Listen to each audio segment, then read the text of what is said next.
Šta je znanje jednog čovjeka? Sva korisna sjećanja koja su u mozgu pohranjena prijemom informacija preko čula, matematikom i sredstvima predskazivanja. Po tome onda filozofija nije znanje. Da je znanje, onda bismo ga imali kao isto mišljenje o jednoj stvari, a ne kao skup različitih mišljenja. Čovjek može imati znanje o istoriji filozofije, ali ne i filozofiju kao znanje. Jer bezbroj mnjenja o jednoj stvari, što takozvana filozofija jeste, nije znanje o toj stvari, nego je skup mnjenja o toj stvari.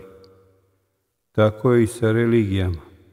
Ako imamo na umu da je razmišljanje proizvodni proces, proizvođenje zaključaka obrađivanjem podataka iz korisnog sjećanja, koje je u ovom slučaju skup poluproizvoda, onda je jasno da filozofija i religija jesu razmišljanja o onome što se zna, razmišljanja na osnovama onoga što se zna, te prema tome jesu pokušaji uopštavanja postojećeg znanja.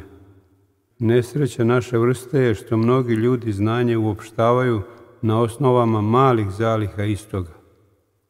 Pošto ima mnogo uopštavanja, a samo jedno uopštenje može biti tačno, znači da je većina neuspješna u svojim pokušajima i dometima. Dakle, od svih filozofskih i religijskih učenja istinito je samo jedno ili nijedno, a najslabija su ona koja svoju istinitost ne mogu sobom braniti, nego u tu svrhu upotrebljavaju nasilje.